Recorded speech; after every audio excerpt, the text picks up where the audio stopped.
اللہ من الشیطان الرجیم بسم اللہ الرحمن الرحیم السلام علیکم ورحمۃ اللہ وبرکاتہ. میں مشتاق احمد ٹو teacher U P S Malbagh zone Langate. اس وقت میرا مضمون ہے اردو چوتھی جماعت کا اور موضوع ہے حضرت بل. پیارے بچوں، ہم نے اس سبق کو پڑھا ہے. آج ہم اسی کے سوالات حل کرنے جا رہے ہیں.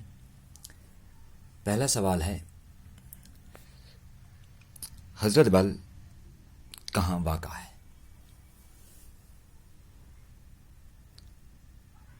پیارے بچوں، ہمیں یہ بتانا ہے کہ حضرت بل کہاں واقع ہے. اس کا جواب ہم یوں لکھیں گے. میں نے اس کے لیے بورڈ بھی تیار کیا ہے. بورڈ پر ہی میں نے لکھا ہے، حضرت بل کہاں واقع ہے. حضرت بل سری نگر میں لال چوک سے 10 کلومیٹر دور جھیل ڈال کے مغربی کنارے پر واقع ہے.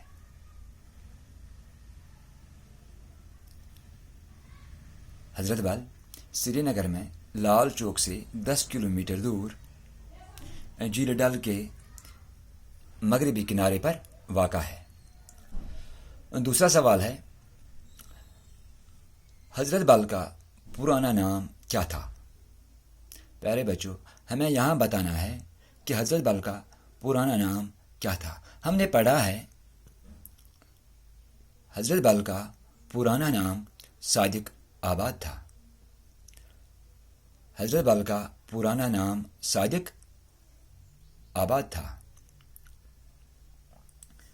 پیارے بچوں، جو تیسرا سوال ہے، عشرت محل کس نے تعمیر کروایا؟ ہمیں یہ بتانا ہے جو عشرت محل ہے کس نے یہ تعمیر کروایا. پیارے بچوں، ہم نے پڑھا ہے عشرت محل مغل بادشاہ شاہ جہاں کے صوبے دار صادق خان تہرانی نے تعمیر کروایا ہے. چوتھا سوال ہے، موئے مقدس کی مستقل قرارگاہ کہاں ہے؟ پہلے بچوں، ہم نے پڑھا ہے کہ مغل بادشاہ اور اورنگزیب کے دور حکومت رسول پاک صلی اللہ علیہ وسلم کا موئے مقدس وارد کشمیر ہوا.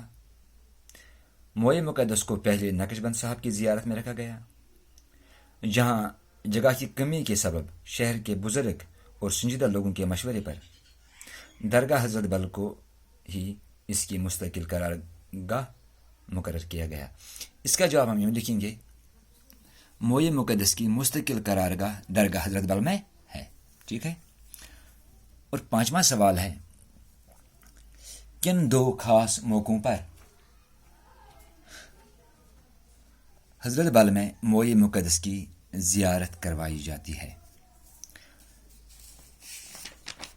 پیارے بچوں، ہمیں یہ بتانا ہے کہ کن دو خاص موقعوں پر حضرت بل میں موئے مقدس کی زیارت کروائی جاتی ہے.